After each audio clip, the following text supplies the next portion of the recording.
대학병원 복도에는 소독약 냄새와 함께 무거운 침묵이 흘렀습니다. 윤정임은 검사 결과지를 들고 있는 손이 미세하게 떨리는 것을 느꼈죠. 75이라는 나이에도 불구하고 그녀는 여전히 고든 자세를 유지하려 애썼지만 오늘만큼은 그 의지마저 흔들리고 있었어요. 폐암 말기입니다. 의사의 차분한 목소리가 진료실 안을 가득 채웠습니다. 정임은 그 말을 듣는 순간 귓속이 먹먹해지는 것을 느꼈어요. 마치 깊은 바닷속으로 천천히 가라앉는 기분이었죠. 수십 년간 담배를 끊지 못했던 자신을 원망하면서도 한편으로는 이상하게 담담한 마음이 들었습니다.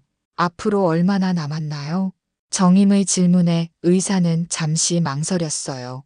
환자에게 시한부를 통보하는 일은 아무리 경험이 많아도 쉽지 않은 일이었거든요.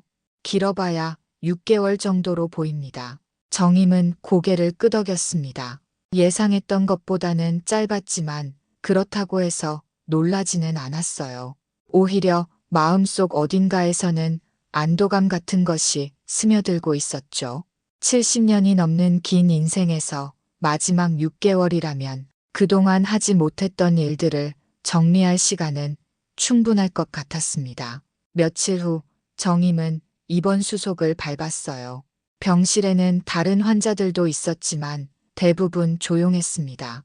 저마다의 아픔을 안고 있는 사람들의 공간은 자연스럽게 숙연해질 수밖에 없었죠. 정임은 작은 가방 하나만 들고 와서 침대 옆 서랍에 몇 가지 소지품을 정리했습니다. 그 다음 날 새로운 주치의가 배정된다는 소식을 들었어요. 기존 담당의가 갑작스럽게 해외 연수를 떠나게 되면서 다른 의사로 바뀌게 된 것이죠. 정임은 별로 신경 쓰지 않았습니다. 어차피 몇 개월 후면 모든 것이 끝날 텐데 누가 담당의가 되든 큰 차이는 없을 거라고 생각했어요. 안녕하세요. 앞으로 담당하게 될 이도현입니다. 진료실 문이 열리면서 들어온 의사를 본 순간 정임의 심장이 크게 뛰었습니다.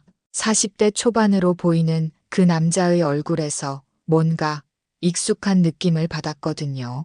정확히 무엇인지는 알 수 없었지만 마치 오래전부터 알고 있던 사람을 만난 것 같은 기묘한 감정이 밀려왔어요. 이도현 역시 정임을 보는 순간 이상한 느낌을 받았습니다. 의사로서 수많은 환자들을 만나왔지만 이처럼 첫 만남에서 감정이 흔들린 적은 없었거든요. 그는 애써 평정을 유지하며 차트를 확인했죠. 현재 상태는 어떠신가요? 별로 아프지는 않습니다. 다만 가끔 숨이 차는 정도예요. 두 사람은 서로를 바라보며 묘한 긴장감을 느꼈습니다.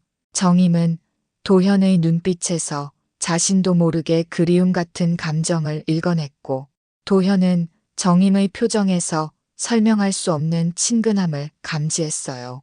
병원 로비의 커피숍은 늘 조용했습니다.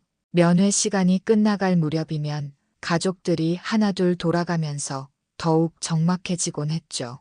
정임은 창가 자리에 앉아 따뜻한 차를 홀짝이며 친구를 기다리고 있었어요.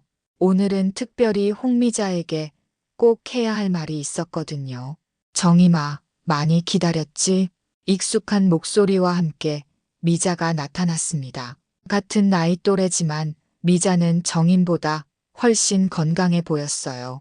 매주 등산을 다니고 요가도 하는 덕분에 75이라는 나이가 믿어지지 않을 정도였죠.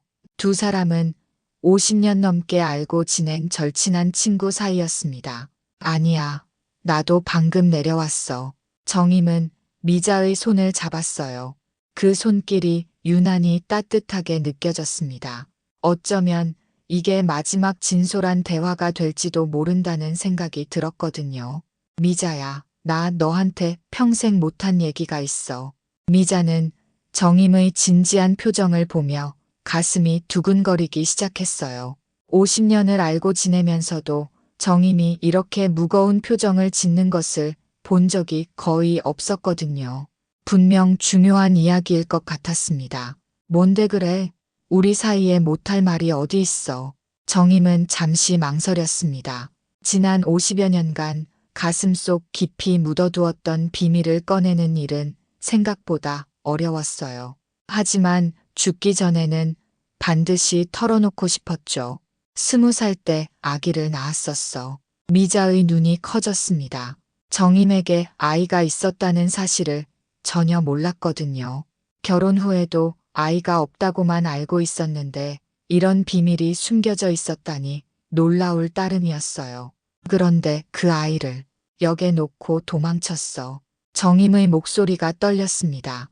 50여 년이 지난 지금도 그날의 기억은 생생했어요. 추운 겨울날 기차역 대합실에 갓난아기를 두고 뒤도 돌아보지 못한 채 뛰어나왔던 그 순간 말이죠. 미자는 충격에 말을 잃었어요.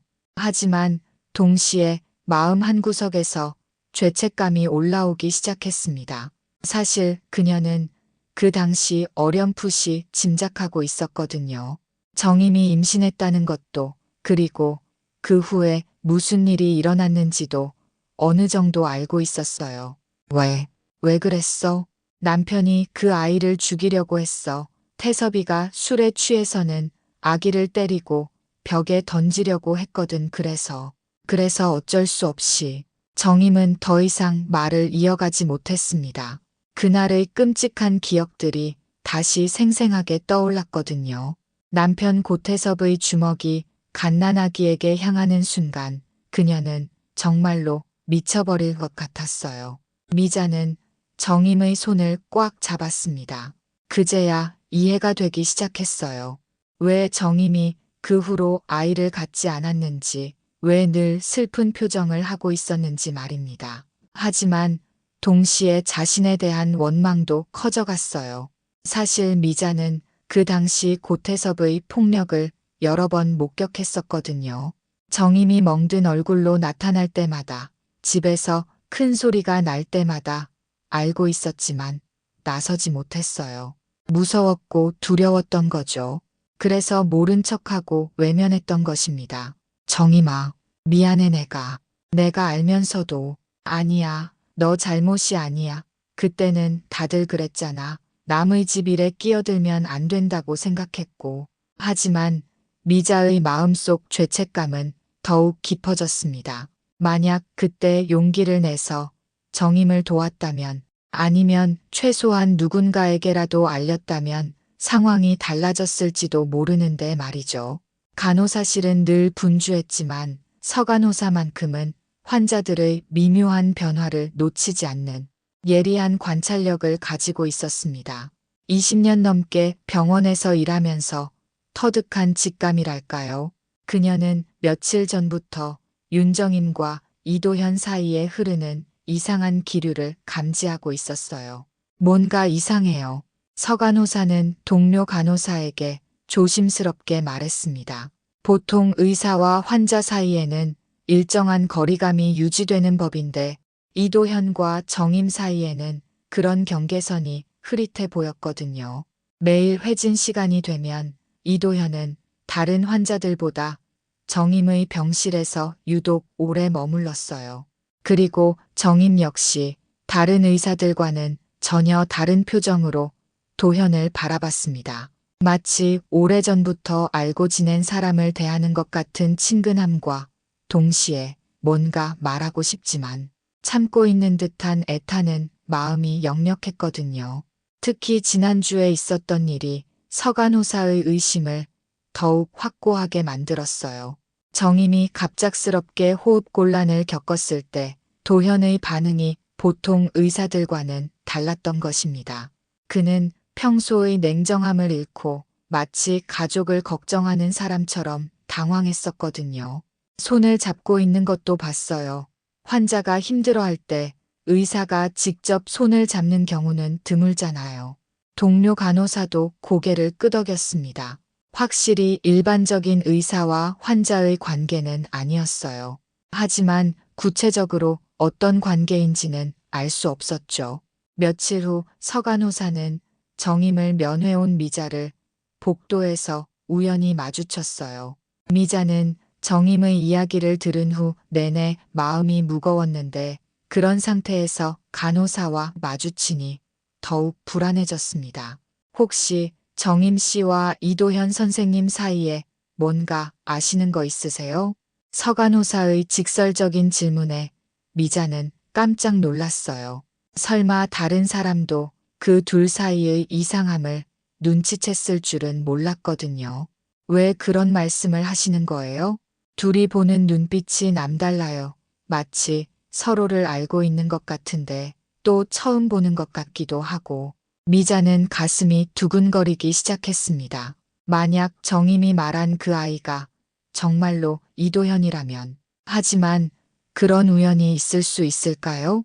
수백만 명이 사는 서울에서 버려진 아이가 의사가 되어 생모를 만난다는 것은 너무나 비현실적인 일이었어요. 하지만 며칠 동안 그 생각을 떨쳐버릴 수 없었습니다. 미자는 몰래 도현의 나이를 알아봤어요. 42살. 정임이 20살에 낳았다면 지금 42살이 맞았거든요. 그리고 도현의 생년월일도 정임이 말한 시기와 정확히 일치했습니다. 설마 정말 그럴 리가 있나? 미자는 밤잠을 설쳤어요. 만약 정말이라면 이것은 단순한 우연이 아니라 운명 같은 것일지도 모르겠다는 생각이 들었거든요.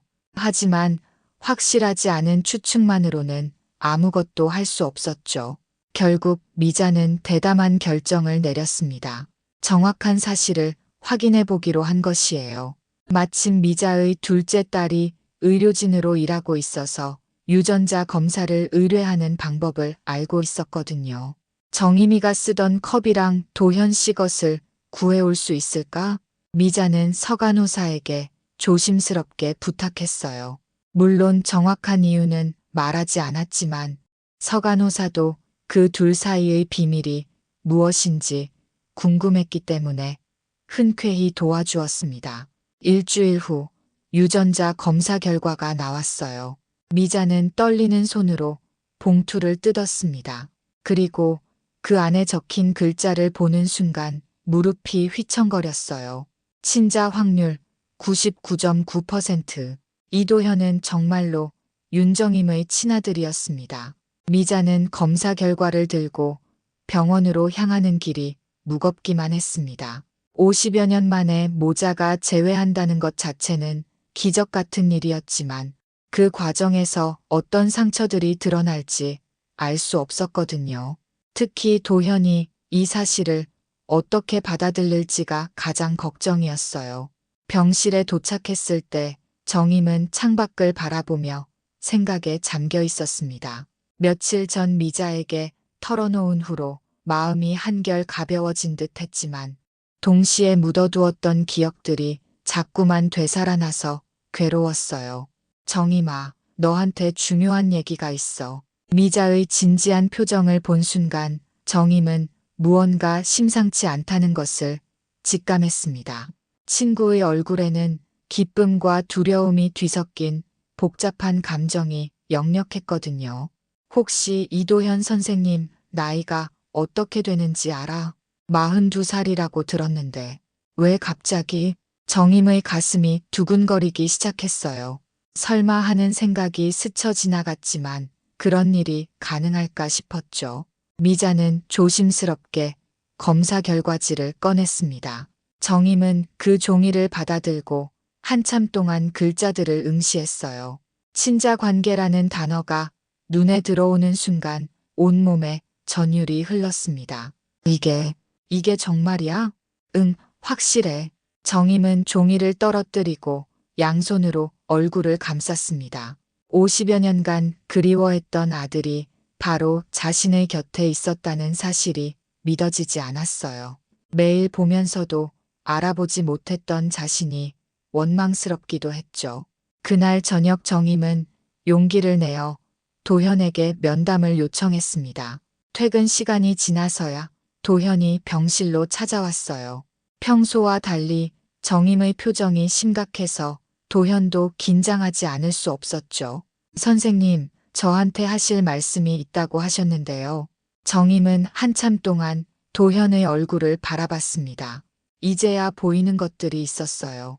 자신과 닮은 눈매, 어릴 적 남편을 닮았던 콧날, 그리고 웃을 때 살짝 올라가는 입꼬리까지. 혹시 입양되어서 잘하셨나요? 도현은 깜짝 놀랐어요. 환자가 갑자기 자신의 사생활에 대해 묻는다는 것이 이상했거든요. 하지만 뭔가 거부할 수 없는 분위기였습니다. 네, 그렇습니다. 어떻게 아셨죠? 그럼 친부모에 대해서는 아무것도 모르시나요? 도현의 표정이 굳어졌어요. 어릴 적부터 가장 듣기 싫어했던 질문이었거든요. 입양 가정에서 자란다는 것은 늘 그런 호기심 어린 시선들을 감당해야 한다는 뜻이었으니까요. 왜 그런 걸 물어보시는 거죠? 환자분이 제 사생활에 관심을 가지실 이유는 없을 텐데요. 정임은 떨리는 목소리로 말을 이어갔습니다. 제가 당신의 어머니일 수도 있어요. 순간 병실 안이 정적에 휩싸였습니다. 도현은 그 말을 이해하는데 시간이 필요했어요. 어머니라는 단어가 자신에게는 너무나 낯선 개념이었거든요. 무슨 말씀이세요? 정임은 눈물을 흘리며 모든 것을 털어놓았습니다. 20살에 낳은 아이, 남편의 폭력, 그리고 어쩔 수 없이 역에 두고 온 그날의 이야기까지. 도현은 그 이야기를 들으며 점점 차가워졌어요. 사실 도현은 자신의 출생에 대해 어느 정도 알고 있었습니다. 기차역에서 발견되었다는 것, 그리고 생모가 자신을 버렸다는 것까지. 하지만 그 생모가 바로 눈앞에 있는 환자라는 것은 상상도 못했죠. 입양되신 후에는 어떻게 지내셨어요? 정임의 조심스러운 질문에 도현은 쓴웃음을 지었습니다. 첫 번째 가정에서는 파양당했어요. 새로운 아기가 태어나면서 저는 필요 없어졌거든요. 정임의 얼굴이 창백해졌어요. 자신이 버린 아이가 또다시 버림받았다는 사실이 가슴을 후벼 팠습니다. 나는 2번이나 버림받았어요. 어머니는 그 3번째 사람이군요. 도현의 냉정한 말에 정임은 무릎을 꿇고 바닥에 주저앉았습니다. 동현아, 동현아. 50여 년 만에 부르는 아들의 이름이었어요. 하지만 도현은 그 이름을 듣고도 돌아서기만 했습니다. 왜 지금에서야? 그의 목소리에는 분노보다는 깊은 상처가 배어 있었어요. 도현이 병실을 나간 후 정임은 완전히 침묵 속으로 빠져들었습니다. 간호사들이 말을 걸어도 고개만 끄덕일 뿐 한마디도 하지 않았어요. 식사도 거의 하지 않았고 약도 제대로 먹지 않으려 했죠. 마치 살아있는 것 자체를 포기해버린 것 같았습니다. 미자는 매일 병원을 찾았지만 정임의 상태는 날로 악화되기만 했어요. 의학적으로는 폐암의 진행 때문이라고 할 수 있었지만 미자는 그것만이 이유가 아니라는 것을 알고 있었습니다. 50여 년 만에 만난 아들에게 차가운 거절을 당한 충격이 정임의 생명력까지 앗아가고 있는 것이었죠.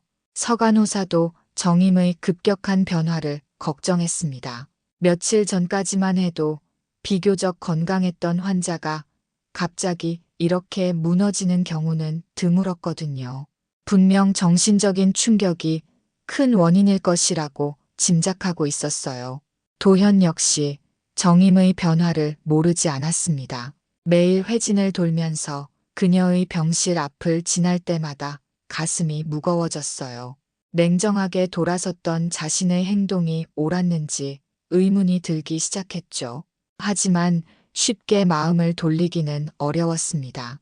어린 시절부터 쌓인 상처와 분노가 하루아침에 사라질 수는 없었거든요. 특히 첫 번째 입양 가정에서의 기억이 자꾸만 떠올랐어요. 5살 때까지 엄마라고 부르며 살았던 그 집에서 갑자기 짐을 싸라는 말을 들었을 때의 충격은 지금도 생생했습니다. 새로 태어난 친아들이 있으니 더 이상 필요 없다는 말을 들었을 때 도현은 세상에서 자신이 얼마나 쓸모없는 존재인지 깨달았어요. 두 번째 입양 가정에서는 다행히 끝까지 사랑받으며 자랄 수 있었지만 그 상처는 결코 아물지 않았습니다. 언제든지 또 버림받을 수 있다는 불안감이 항상 마음 한구석에 자리 잡고 있었거든요. 그래서 누군가와 깊은 관계를 맺는 것을 피해왔고, 의사라는 직업도 어쩌면 그런 방어기제의 연장선상에 있었는지도 모르겠습니다. 미자는 더 이상 지켜볼 수만은 없다고 판단했어요. 정임이 이대로 죽어간다면, 그리고 도현이 평생 진실을 모른 채 살아간다면 그것만큼 비극적인 일은 없을 것 같았거든요. 특히 자신이 알고 있는 진실을 말하지 않는다면 평생 후회할 것 같았습니다. 그날 저녁 미자는 도현을 따로 만나자고 연락했어요. 도현은 처음에 거절하려 했지만 미자의 간절한 부탁에 마지못해 병원 근처 카페에서 만나기로 했습니다. 제가 왜 여기 나와 있어야 하는지 모르겠습니다. 도현의 차가운 반응에도 미자는 굴복하지 않았어요. 오늘 반드시 해야 할 말이 있었거든요. 그 애를 역에 놓은 건 내 엄마가 아니라 내 아버지였어. 미자의 말에 도현은 깜짝 놀랐습니다. 지금까지 알고 있던 사실과 완전히 다른 이야기였거든요. 미자는 50여 년 전 그날의 진실을 천천히 풀어놓기 시작했어요. 정임이 어떻게 아기를 지키려고 했는지, 고태섭이 얼마나 폭력적이었는지, 그리고 그날 밤 정말로 무슨 일이 일어났는지를 말이죠. 정임이는 너를 안고 집을 나섰어 하지만 역까지 가는 동안 고태섭이 뒤따라왔고 결국 아기를 빼앗아 간 거야. 도현은 그 이야기를 들으며 온몸이 떨리는 것을 느꼈어요. 지금까지 자신을 버린 냉정한 어머니라고 생각했던 사람이 사실은 자신을 지키려다가 실패한 것이었다니. 그걸 말릴 기회조차 없었던 게 내가 평생 짊어질 벌이야. 미자의 눈에서 눈물이 흘러내렸습니다. 50여 년간 가슴에 묻어두었던 죄책감이 마침내 터져나오는 순간이었어요. 미자의 고백을 들은 후 도현은 한동안 말을 잃었습니다. 지금까지 자신이 품고 있던 분노와 원망이 모두 잘못된 것이었다는 사실을 받아들이기가 쉽지 않았어요. 50여 년간 쌓인 오해가 한순간에 풀린다는 것은 마음의 준비가 필요한 일이었거든요. 카페를 나선 도현은 밤거리를 한참 동안 걸었습니다.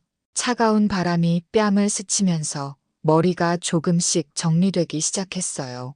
어머니라고 부를 수 있는 사람이 바로 자신의 곁에 있었는데 그동안 모른 척하고 있었던 자신이 부끄러워졌죠. 하지만 동시에 두려움도 컸습니다. 이제 와서 다가간다고 해서 과연 진정한 모자 관계가 될 수 있을까요? 그리고 얼마 남지 않은 시간 동안 무엇을 할 수 있을까요? 너무 늦은 것은 아닐까 하는 걱정이 마음을 무겁게 했어요. 다음 날 아침 도현은 평소보다 일찍 병원에 도착했습니다. 정임의 병실로 향하는 발걸음이 무겁기만 했어요. 어떤 말부터 해야 할지, 어떤 표정을 지어야 할지 알 수 없었거든요. 병실 문을 열자 정임은 창밖을 바라보며 무언가를 중얼거리고 있었어요. 가까이 다가가 보니 작은 목소리로 자장가를 흥얼거리고 있었습니다. 그 멜로디는 도현에게도 어렴풋이 익숙했어요. 어디선가 들어본 것 같은 따뜻한 선율이었죠. 자장자장 우리 아가 예쁜 꿈을 꾸어라. 정임의 목소리는 가늘고 떨렸지만 그 안에는 깊은 사랑이 담겨 있었어요. 마치 갓난아기를 재우는 어머니의 마음이 그대로 전해지는 것 같았습니다. 도현은 그 노래를 들으며 가슴 깊은 곳에서 뭔가 뜨거운 것이 올라오는 것을 느꼈어요. 정임은 의식이 흐릿한 상태였지만 여전히 자장가를 멈추지 않았습니다. 아마도 무의식 중에 50여 년 전 그날의 기억을 되살리고 있는 것 같았어요. 아기를 품에 안고 불러주고 싶었던 그 노래를 이제야 부르고 있는 것이죠.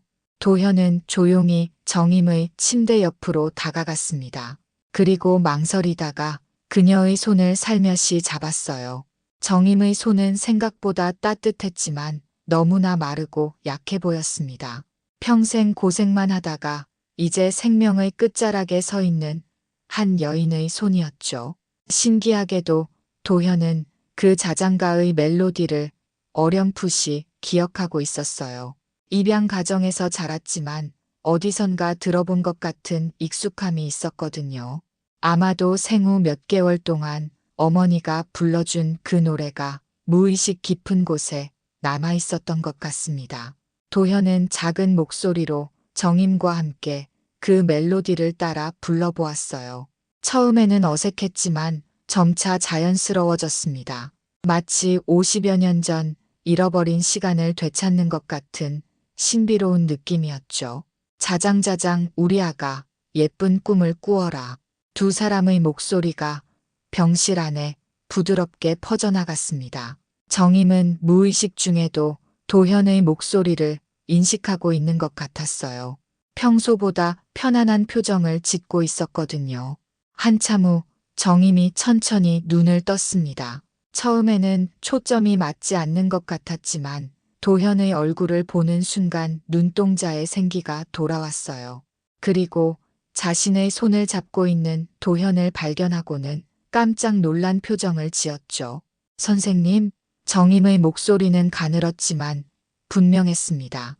도현은 그녀의 손을 더욱 꽉 잡으며 고개를 끄덕였어요. 미안해요, 늦어서. 도현의 말에 정임의 눈에서 눈물이 흘러내렸습니다. 그 눈물은 슬픔보다는 안도감에서 나오는 것 같았어요. 마침내 아들이 자신을 받아들여 주었다는 기쁨이었죠. 정임은 떨리는 목소리로 조심스럽게 물었습니다. 이제 다시 불러도 돼, 동현아. 그 순간 도현의 가슴이 뜨거워졌어요. 평생 한 번도 제대로 들어보지 못했던 어머니의 부름이었거든요. 네, 어머니. 정임과 도현이 진정한 모자로 만난 시간은 생각보다 짧았습니다. 화해한 지 불과 일주일 만에 정임의 상태가 급격히 악화되기 시작했어요. 폐암이 마지막 단계로 접어들면서 호흡이 가빠지고 의식도 흐려졌죠. 하지만 도현이 곁에 있을 때만큼은 평온한 표정을 지었습니다. 도현은 가능한 한 많은 시간을 정임의 곁에서 보냈어요. 공식적인 진료 시간 외에도 틈날 때마다 병실을 찾았고 밤늦게까지 그녀의 손을 잡고 있곤 했습니다. 50여 년 동안 하지 못했던 모든 대화를 몇 일 안에 다 하려는 것처럼 말이죠. 정임도 의식이 있을 때면 도현에게 자신의 이야기를 들려주었어요. 어떤 마음으로 그를 임신했는지, 얼마나 예쁜 아기였는지, 그리고 헤어진 후 얼마나 그리워했는지를 차근차근 털어놓았습니다.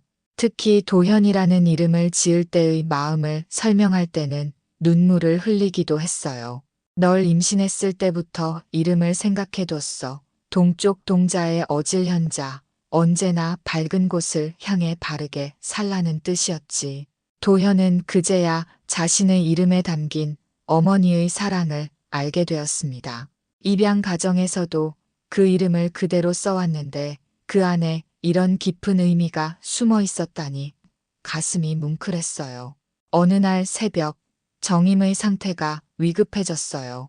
도현은 급히 병원으로 달려왔고 그녀의 마지막 순간을 지켜보았습니다.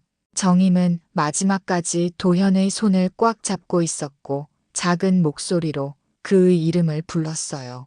동현아, 사랑한다. 그것이 정임이 남긴 마지막 말이었습니다. 도현은 그 순간을 평생 잊지 못할 것 같았어요. 어머니의 마지막 사랑 고백을 듣는 것이 이렇게 가슴 아픈 일인지 몰랐거든요. 장례식은 조용하게 치러졌습니다. 정임에게는 가족이나 친척이 거의 없었기 때문에 참석자는 많지 않았어요. 미자와 병원 직원들, 그리고 도현의 입양 가족들이 전부였죠. 하지만 그 작은 공간에는 진정한 애도의 마음이 가득했습니다.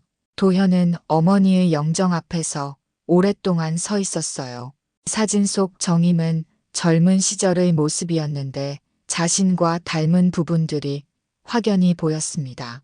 이제야 그 닮음을 인정할 수 있게 되었죠. 장례식이 끝난 후 서간호사가 도현에게 다가왔습니다. 그녀는 평소보다 진지한 표정을 짓고 있었어요.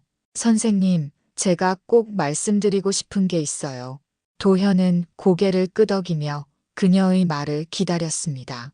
그분 매일 새벽이면 아들 이름 부르며 우셨어요. 처음엔 그냥 혼잣말인 줄 알았는데 나중에 보니 누군가의 이름을 부르는 거더라고요.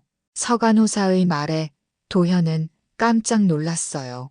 정임이 평소에도 자신의 이름을 불렀다는 것이었거든요. 동현아, 동현아 하면서 혼자 우시는 모습을 여러 번 봤어요. 그 이름, 선생님을 처음 만났을 때 부른 게 아니었어요. 도현은 가슴이 뭉클해졌습니다. 어머니가 50여 년 동안 자신을 그리워하며 살아왔다는 증거였거든요.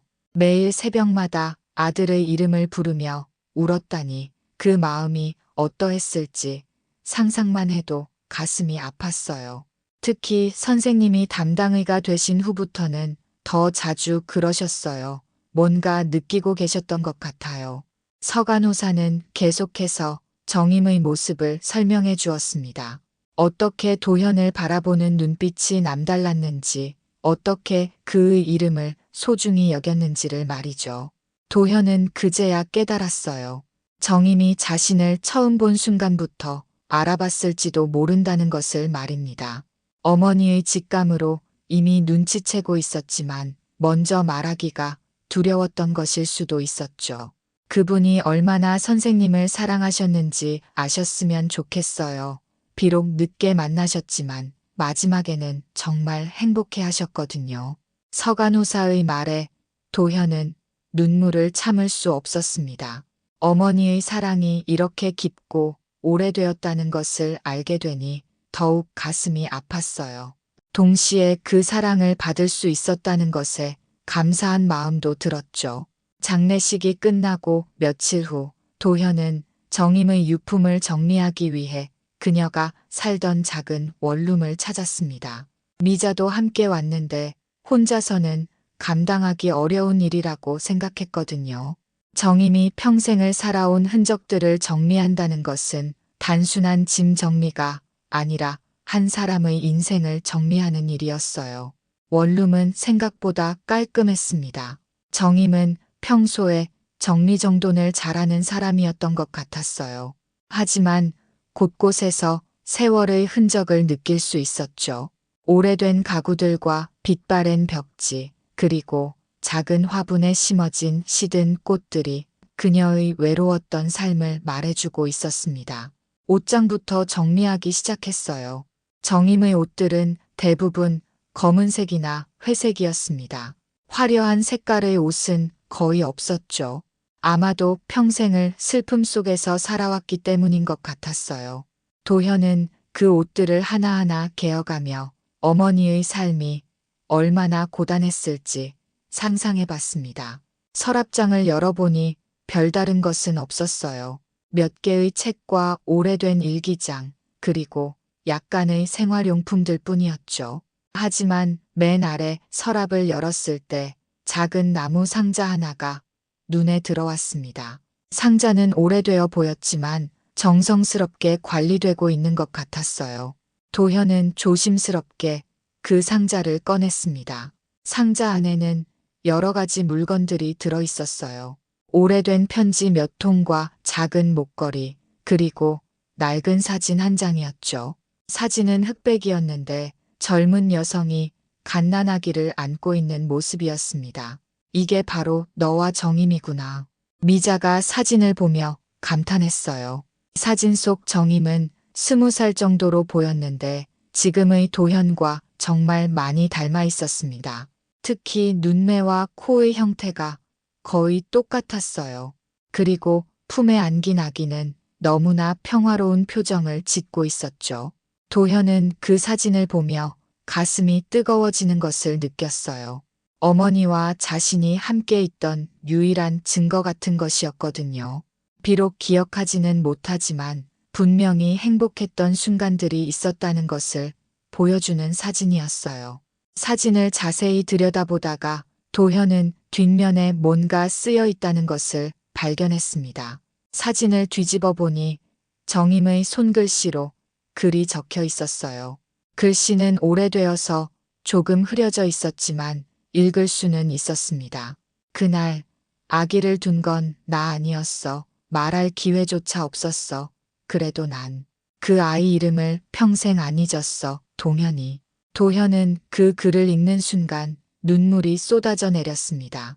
어머니가 평생 품고 있던 진실이 그 짧은 문장 안에 모두 담겨 있었거든요. 자신을 버린 것이 아니라 빼앗긴 것이었다는 사실, 그리고 평생 동안 자신을 잊지 않았다는 사실이 한 번에 전해졌어요. 미자도 그 글을 보고 울음을 터뜨렸습니다.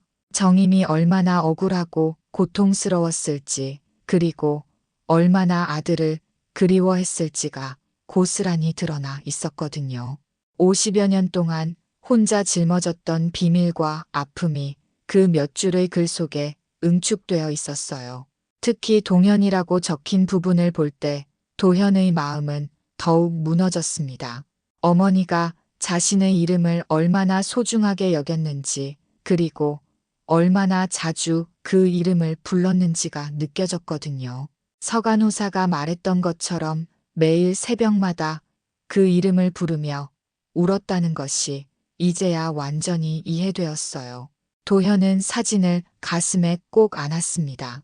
그리고 평생 한 번도 제대로 불러보지 못했던 그 단어를 천천히 입에 올렸어요. 처음에는 목소리가 나오지 않았지만 두 번째는 조금 더 분명하게 발음할 수 있었습니다. 엄마. 그 한마디에는 50여 년간 쌓인 그리움과 후회, 그리고 사랑이 모두 담겨 있었어요. 비록 늦었지만 마침내 어머니를 어머니라고 부를 수 있게 된 것이죠. 미자는 도현의 모습을 보며 마음이 찡했습니다. 이렇게라도 모자가 만날 수 있었다는 것이 기적 같았어요. 비록 시간은 짧았지만 진정한 사랑을 확인할 수 있었던 것만으로도 의미가 있다고 생각했습니다. 도현은 그날 이후로 그 사진을 항상 지갑에 넣고 다녔어요. 환자들을 진료할 때마다 어머니의 사랑을 떠올리며 더욱 따뜻한 마음으로 대하게 되었죠. 그리고 매년 정임의 기일에는 꼭 성묘를 했습니다. 어머니 앞에서 한 해 동안 있었던 일들을 이야기하면서 말이에요. 어머니의 사랑을 늦게나마 확인할 수 있었던 도현은 이제 더 이상 버림받은 아이가 아니었습니다. 평생을 그리워해준 어머니가 있는 사랑받은 아이였어요.